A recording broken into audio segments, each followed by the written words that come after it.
Dan yang paling penting bagi saya, seorang guru besar hukum, dia harus memiliki tanggung jawab etik moral tentang apa yang dikatakan konstitusionalisme itu, yang juga harus dipertahankannya secara kelembagaan. Dan bagaimana dia kalau tidak lagi hakim konstitusi atau sekjen mengajar di perguruan tinggi, tapi mengajarkan yang mentolerir hal semacam itu, ke depan kita akan mendidik ahli-ahli hukum yang tidak setia kepada konstitusi itu.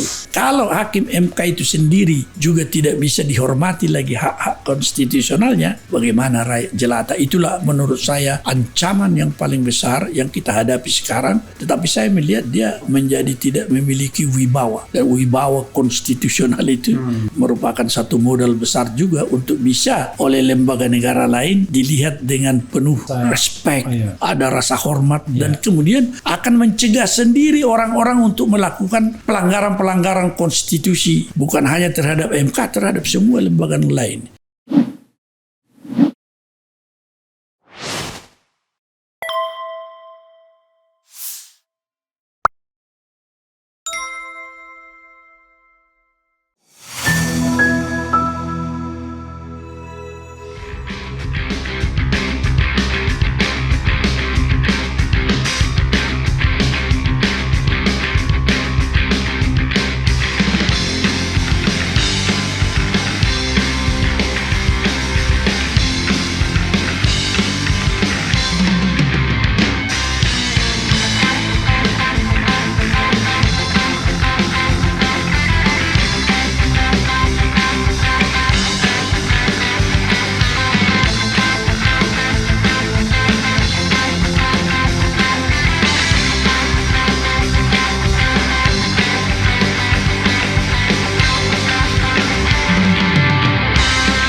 Ya, inilah yang saya sesalkan juga ya. Sebagai bagian dari MK, meskipun sebagai sekjen, itu adalah tulang punggung daripada MK itu secara kelembagaan.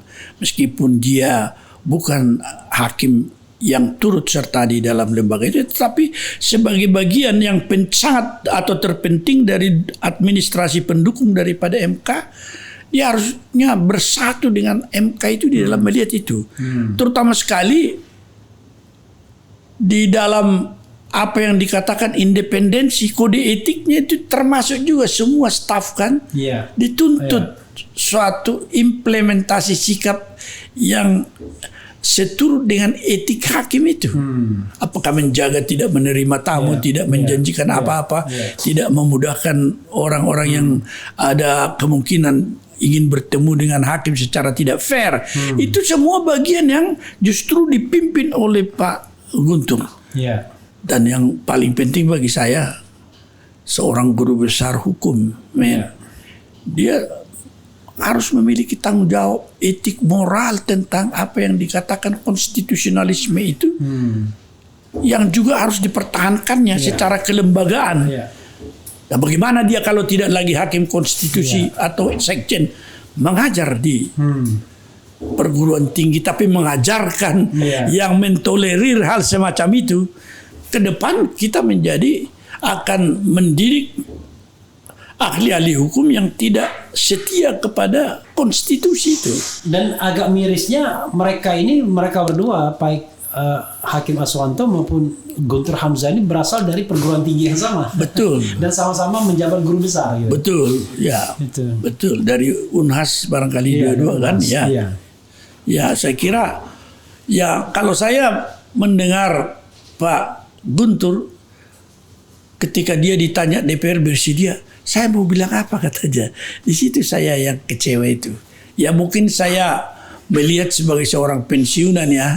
Tetapi kalau saya sedang pencari kerja mungkin gua sikat men gitu. Tapi satu gelar profesor itu yang menyebabkan saya menuntut tanggung jawab tersendiri menurut saya. Karena ketika dia mengatakan tidak bersedia pun dia nggak akan ditembak kepalanya. Dan dia jabatannya masih tetap kan? Dia masih terhormat sebagai sekretaris jenderal eselon 1 dengan pendapatan maupun kehormatan yang lain. Tetapi saya agak kecewa ketika ditanya, saya mau mengatakan apa? Wow. Di sini sebenarnya karakter daripada pemimpin-pemimpin itu membutuhkan suatu seleksi betul. Jadi kalau ketika dengan kualitas jawaban itu dia sudah void untuk sebagai negarawan. Sebenarnya itulah yang saya katakan syarat negarawan itu sudah void. Sepertinya tidak pas. Tapi DPR mau juga begitu karena yang begitu saja cukuplah. Kan ada satu hal lagi yang kita harus pahami bahwa kan proses itu kan harus transparan, harus akuntabel, harus partisipatif, harus objektif. Ada empat iyalah kita dulu yang nyusun itu kan. Tapi ya banyak juga yang tidak mau begitu. Oke lah, walaupun secara formal prosedural itu kadang-kadang cuman gitu-gitu doang ya kan. Tapi paling tidak kan dipenuhi, mulai presiden melakukan itu, DPR melakukan itu, kemudian Mahkamah Agung dengan keterbatasannya melakukan itu. Tapi ini sama sekali nggak ada proses. Pernyataan bahwa ada jabatan kosong diumumkan saja karena harus terbuka kan? Namanya seleksi. Kalau satu orang mana seleksi itu? Itu saja merupakan sesuatu proses yang katakanlah tidak demokratis. Dan tidak mungkin akuntabel kalau cuma satu orang. Tidak mungkin akuntabel kalau memang satu orang. Tidak mungkin objektif juga. Sudah jelas kan, dia sudah menyatakan ini, yang lain-lain masa bodoh kan. Ini yang saya kurang tahu kemana. Kalau mau bertanya kemana kita next ini arah daripada negara hukum kita itu yang membuat kita berdebar ya. Kalau saya melihat justru tanggung jawab semua kelembagaan ini dan terutama presiden, pembangunan itu bukan hanya infrastruktur yang disebut tangible yang bisa diraba, yang bisa kita lihat, jembatan, pelabuhan, lapangan terbang dan lain sebagainya. Tetapi infrastruktur yang disebut intangible itu yang tidak bisa diraba, tetapi sangat menentukan dalam apa yang dikatakan mengejar keadilan, kesejahteraan dan kemakmuran rakyat. Karena di sini akan ada jaminan-jaminan yang bisa kita kejar, kita peroleh kalau ada pelanggaran-pelanggaran. Saya pernah ikut dalam satu seminar seperti ini di Amerika. Sudah di MK saya diundang, dan yang hadir 4 atau 3 hakim agung Amerika. Mereka mengatakan without rule of law there is no economic development that will mensejahterakan katanya. Itu saya waktu itu mengatakan sebenarnya salah satu daripada rule of law yang dikatakan itu adalah the sanctity of contract. Itu sebenarnya. Saya sebagai orang dari negara-negara berkembang, saya ingin mengatakan kontrak itu tidaklah terlalu sanctity seperti Anda sebutkan. Karena kalau kontrak itu sudah tidak menguntungkan, bisa kita anulir atau kita rombak atau kita rubah, amendir.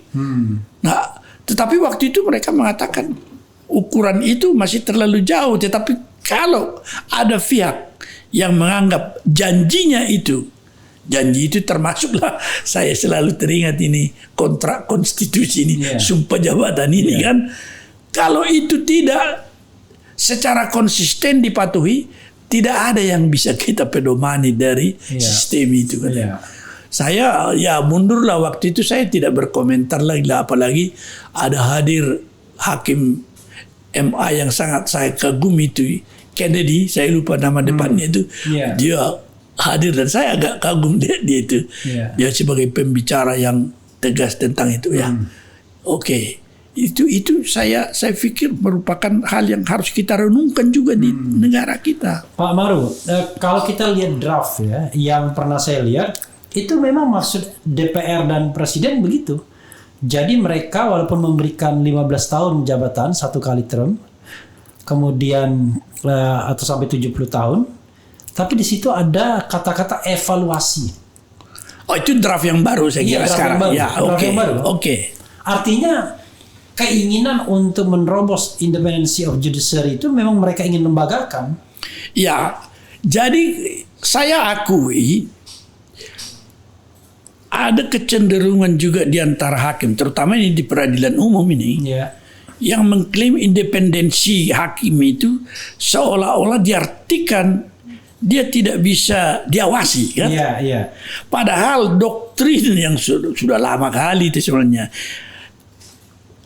independensi hakim itu adalah suatu nilai yang tidak berdiri sendiri. Dia adalah untuk memungkinkan dia independen, tidak dicampuri, tidak disogok, itu supaya bisa imparsial. Dia artinya bisa netral dan mampu memberikan keadilan.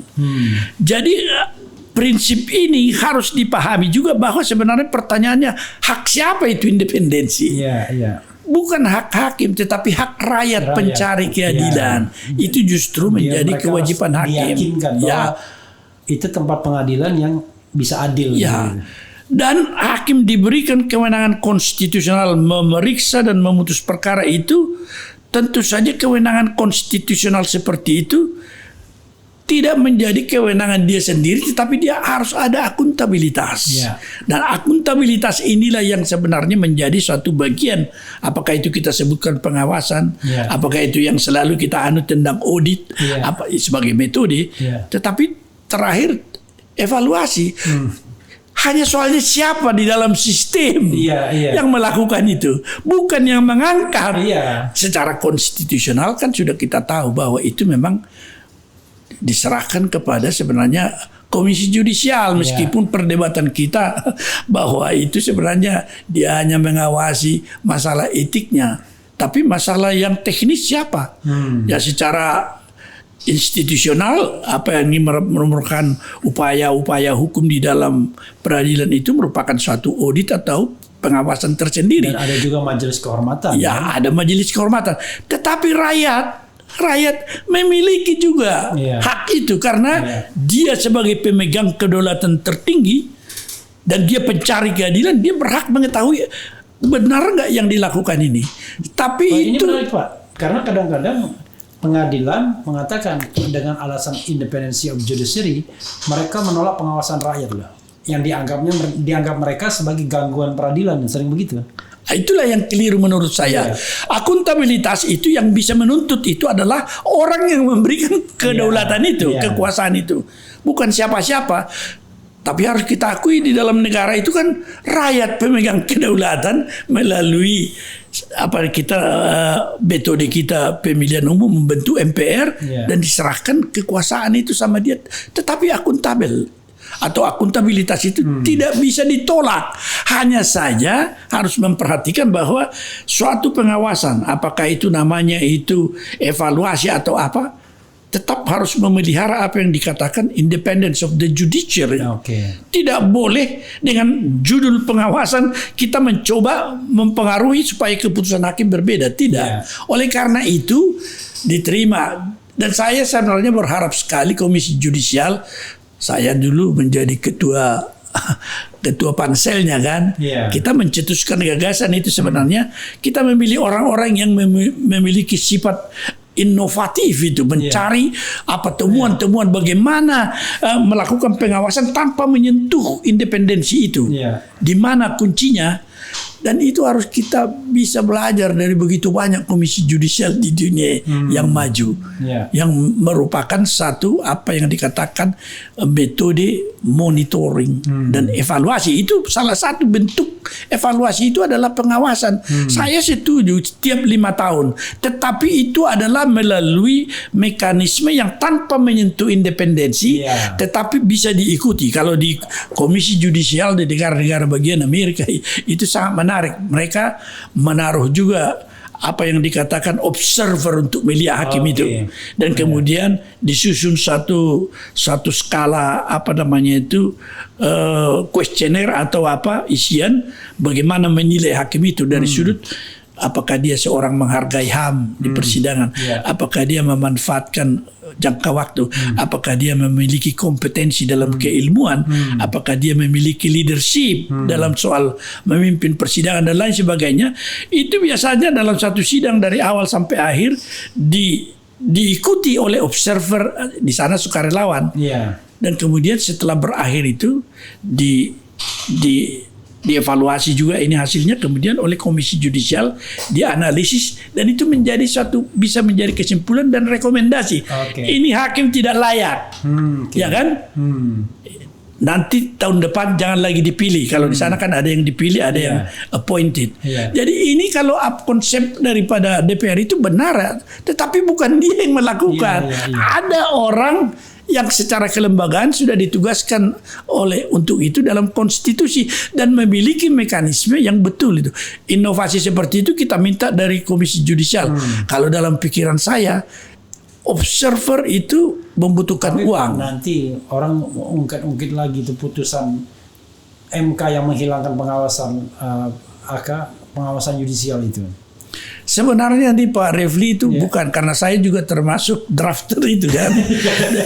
Kita tidak menghilangkan, tetapi KY waktu itu yang sudah kita pesankan sesuai dengan apa yang dipesankan juga guru-guru tentang apa yang dikatakan MK itu dari Jerman, you must not use apa yang disebutkan itu teori of apa itu yang meledak itu apa namanya, Big Bang teori. Jangan pakai itu, tetapi kembangkan lembagamu secara natural, ya kan? Dan itulah yang kita pakai di MK dulu kan, pelan-pelan gitu. Pesan itu kami teruskan juga. Waktu itu saya yang diundang bersama Pak Mukti untuk ikut waktu KY sudah mulai operasional, ya berbincang-bincang lah. Teori itu kita katakan jangan pakai teori Big Bang. Tetapi ada seorang hakim yang waktu itu akhirnya ditangkap juga dia. Supaya cepat terkenal dan diketahui juga harus dia langsung mau bubarkan MA dulu kan. Rocker ulang lagi apa namanya itu. Dipilih ulang lagi. Wah, itu namanya cari perkelahian kan. Ibarat baru masuk kampung terus mencari apa dengan tetangga, itu bukan begitu. Kita harus naturally atau secara alamiah. Nah, di situ yang pengujian yang terjadi sebenarnya di undang-undang yang diuji, undang-undang KY itu, metode itulah yang dipakai mereka. Mereka menjadi hakim keempat pula. Inilah yang kita larang sebenarnya. Tetapi rumuskanlah ini supaya jangan seperti itu. Kalau saya mungkin saya melihatnya tapi draft yang saya anukan kira-kira begitu. Perbaiki. Karena memang problem kita ini ada problem eksistensial kadang-kadang ya. Itulah. Jadi begitu ada lembaga baru pengen ada pengakuan, mulailah dia bicara gara-gara gitu. Ya itu yang sulit. Jadi teorinya menghindari teori Big Bang itu saya ingat betul itu. Saya dengan Pak Mukti ikut ke sana. Kita sampaikanlah apa yang kita terima itu. Menurut saya juga ya seperti kita di kampung lah. Kalau kita baru mau masuk kampung terus mau ketua RT, di mana cerita itu? Jadi tentu banyak hal ya yang bisa kita diskusikan. Menarik ini Pak Maru. Ada bagian lain Pak dari ini. Sebelum saya ingin bergerak ke isu lain selain isu Hakim Aswanto ini, yang barangkali bagi Pak Maru ini penting disampaikan sebagai closing statement soal Hakim Aswanto ini. Ya, kalau secara pribadi saya melihat bahwa seorang Aswanto itu adalah seorang yang baik ya. Oleh karena itu asumsi daripada seorang yang memiliki hak asasi, terutama dia sebagai hakim konstitusi yang juga dia secara konstitusional harus membela hak-hak asasi dan hak-hak konstitusional di dalam forum yang disampaikan ke hadapannya, menurut saya sangat layak lah bahwa dia juga diperlakukan sebagaimana mestinya menurut aturan-aturan konstitusi. Dan itu yang mengecewakan saya bahwa seluruh, katakanlah saya menunggu komentar dari Hakim MK, ya pasti ini akan ada hal-hal yang tidak kita ketahui kan, apa sebabnya begini. Tetapi saya berharap bahwa Pak Anwar sebagai ipar daripada Presiden akan lebih bisa diterima argumennya dari sudut konstitusi dari siapapun yang lain kan. Dan disitulah sebenarnya kalau Hakim MK itu sendiri juga tidak bisa dihormati lagi hak-hak konstitusionalnya, bagaimana rakyat jelata. Itulah menurut saya ancaman yang paling besar yang kita hadapi sekarang. Lepas daripada apakah sekarang masih boleh MK itu kelihatan seperti utuh kelihatan. Tetapi saya melihat dia menjadi tidak memiliki wibawa. Dan wibawa konstitusional itu merupakan satu modal besar juga untuk bisa oleh lembaga negara lain dilihat dengan penuh respect, ada rasa hormat dan kemudian akan mencegah sendiri orang-orang untuk melakukan pelanggaran-pelanggaran konstitusi, bukan hanya terhadap MK, terhadap semua lembaga lain.